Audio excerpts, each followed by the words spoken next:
दिल्ली के पास उत्तर प्रदेश के गाजियाबाद में अवैध तरीके से रह रहे बांग्लादेशियों की जांच को लेकर पुलिस निशाने पर आ गई, क्योंकि कुछ पुलिस वालों ने वहां लोगों की पहचान करने के लिए उनकी पीठ पर एक मशीन लगाई थी। उन्होंने दावा किया था कि उस मशीन के जरिए इस बात का पता चल जाएगा कि कौन बांग्लादेशी है और कौन नहीं। वहां कौशाम्बी थाने की पुलिस झुग्गियों में रहने वालों से पूछताछ करने गई थी और आरोप लगा कि उसने लोगों को मशीन का डर दिखाकर उनकी पहचान जानने की कोशिश की। मशीन लगाओ भाई उनकी पीठ पे। हाँ तो उधर को दिखाओ, उधर को मशीन लगाओ उनकी पीठ पे। इस दौरान पुलिस ने उन झुग्गियों में रहने वाले कुछ लोगों का आधार कार्ड चेक किया ताकि बांग्लादेशी घुसपैठियों की तलाश की जा सके। बांग्लादेश के तो नहीं हो? नहीं। इस दौरान उन लोगों ने दावा किया कि वो बिहार के रहने वाले हैं और वो कई सालों से गाजियाबाद के कौशाम्बी इलाके में रह रहे हैं, लेकिन इसके बाद भी पुलिस वाले उनसे पूछताछ करते रहे। हालांकि इस दौरान वहां रहने वाले लोगों ने बिना घबराए पुलिस को सारे सवालों के जवाब दिए और तभी एक अधिकारी ने उनकी पीठ पर अपना मोबाइल फोन लगाकर उनसे सच निकलवाने की कोशिश की। बोलो कहाँ के? बिहार के। बांग्लादेश मशीन तो बांग्लादेश बता रही है। इस बीच उन पुलिस वालों और झुग्गियों में रहने वाले लोगों की बातचीत का वीडियो वायरल होने पर गाजियाबाद पुलिस ने जांच शुरू कर दी। हालांकि दावा किया गया कि ऐसी कोई मशीन नहीं है जिससे पहचान का पता लगाया जा सके। बांग्लादेशियों के रहने की कई खबरें एनसीआर में आ रही हैं, जिसके बाद पुलिस लगातार इस तरह के अभियान को बीच बीच में करती है ताकि लोगों की पहचान पता हो सके। पुलिस के मुताबिक बांग्लादेशी घुसपैठियों की धरपकड़ के लिए ये कदम उठाया गया था और इसीलिए पुलिस ने उन झुग्गियों में रहने वालों को साफ चेतावनी दी कि बांग्लादेशी घुसपैठियों की मदद करने पर सख्त कार्रवाई की जाएगी। हालांकि उस बस्ती में रहने वालों के मुताबिक सही कागजात दिखाने पर वो पुलिस वाले वहां से चले गए। कम से कम 30 से 35 साल तक रह रहे हैं। जिस टाइम नहा रह रहे थे गहरे गहरे गड्ढे थे। इस दौरान कुछ लोगों ने पुलिस की कार्रवाई की तारीफ भी की। उनके मुताबिक पुलिस ने मजाकिया लहजे में उनसे पूछताछ की, जिससे उन्हें कोई परेशानी नहीं हुई। पुलिस वाले बहुत होते हैं ना, डंडे मारते हैं, जोर जबरदस्ती पूछते, अरे जल्दी बताओ, पर ऐसे नहीं थे। बहुत अच्छे थे। लेकिन इस मामले की जानकारी मिलने पर गाजियाबाद पुलिस ने तुरंत एक्शन ले लिया। सख्त चेतावनी दी गई है कि ऐसी व्यवहार की भविष्य में पुनरावृत्ति न हो और पूरे मामले की जांच के निर्देश दिए। उधर हिमाचल प्रदेश के धर्मशाला में मौजूद सरकारी कॉलेज में पढ़ने वाली 19 साल की एक छात्रा की मौत के बाद हड़कंप मच गया। मौत से पहले उस छात्रा ने कॉलेज में रैगिंग का आरोप लगाया था। इस मामले में पुलिस ने कॉलेज के एक प्रोफेसर और कुछ लड़कियों के खिलाफ केस दर्ज कर लिया और आरोप लगाया गया कि कॉलेज में छात्रा को बुरी तरह टॉर्चर किया गया था। मरने से पहले उस छात्रा ने बताया कि रैगिंग के दौरान उसकी पिटाई की गई थी। बार बोलती है तो वो बोल आप बोल। किससे मारा? बोतल से मारा, डंडे से मारा? बोतल से मारा था एक दीदी ने कॉलेज में ना।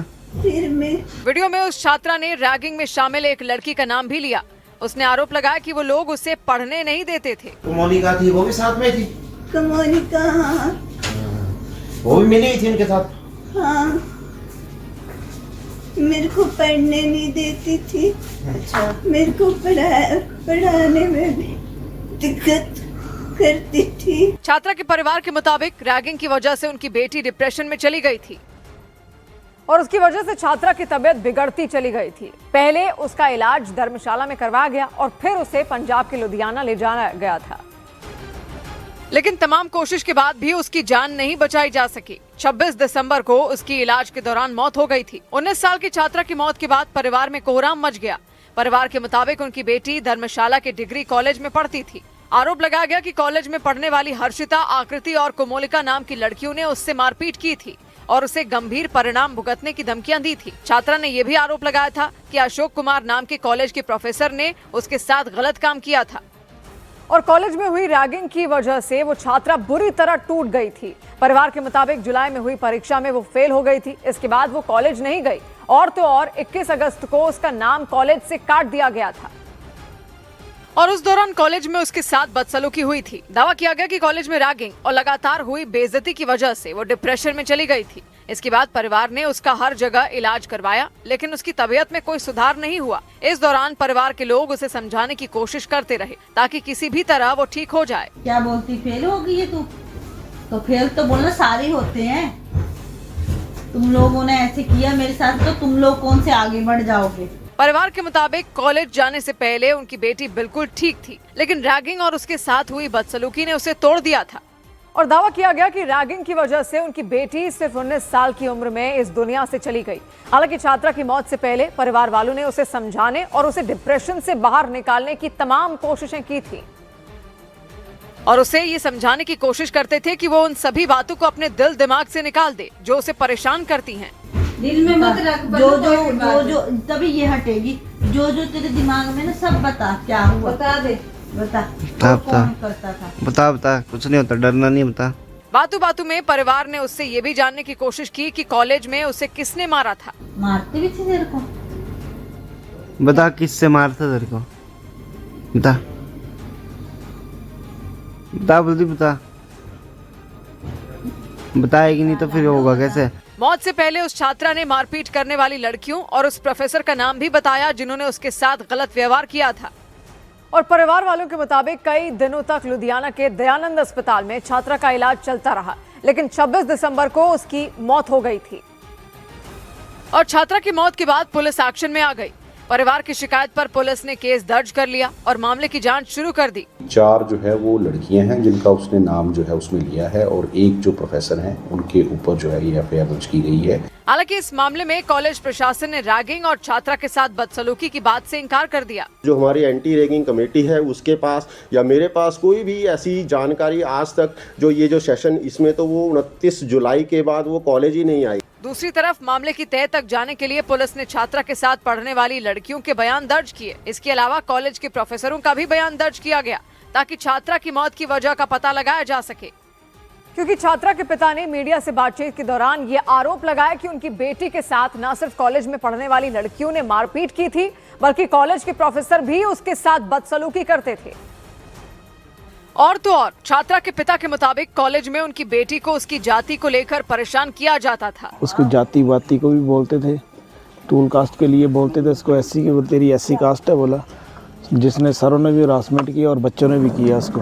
मीडिया से बातचीत के दौरान छात्रा के पिता रोते नजर आए। उन्होंने दावा किया कि कई बार उनकी बेटी ने कॉलेज में उसके साथ हो रही बदसलूकी और परेशानियों का जिक्र किया था। हालांकि कॉलेज में पढ़ाने वाली एक महिला प्रोफेसर ने छात्रा के प्रोफेसर अशोक पर लगाए आरोपों को गलत बता दिया। ये दर्शाता है कि सर बिल्कुल 100% जो हैं दोषी नहीं है, उन पे गलत आरोप लगाए जा रहे हैं। कॉलेज प्रशासन की तरफ से इस बात का भी दावा किया गया कि वो लड़की दूसरों से अलग थलग रहती थी। उधर हरियाणा के रोहतक में एक फार्म हाउस में 3 लोगों के शव मिलने से सनसनी मच गई। हरियाणा के रोहतक में एक फार्म हाउस में 3 लोगों की संदिग्ध हालात में मौत हो गई। पुलिस के मुताबिक वो लोग नए साल पर पार्टी करने के बाद बंद कमरे में अंगीठी जलाकर सो गए थे। अंदेशा जताया गया कि दम घुटने की वजह से उनकी मौत हुई होगी। वो तीनों नेपाल के रहने वाले थे। उत्तर प्रदेश के गोरखपुर रेलवे स्टेशन में एक लड़का अपनी मोटरसाइकिल लेकर प्लेटफॉर्म पर पहुंच गया और उसकी मोटरसाइकिल पर एक लड़की बैठी नजर आई। इस दौरान वहां मौजूद लोग उन्हें देखकर दंग रह गए। उत्तर प्रदेश के प्रयागराज में एक लड़की अपने प्रेमी से नाराज होकर बिजली के एक टावर पर चढ़ गई। बताया गया कि वो लड़की अपने प्रेमी से शादी करना चाहती थी, लेकिन उसके प्रेमी ने इनकार कर दिया था। वहां उसके टावर पर चढ़ने के बाद उसके परिवार और उसके प्रेमी के परिवार वालों ने दोनों की शादी तय की।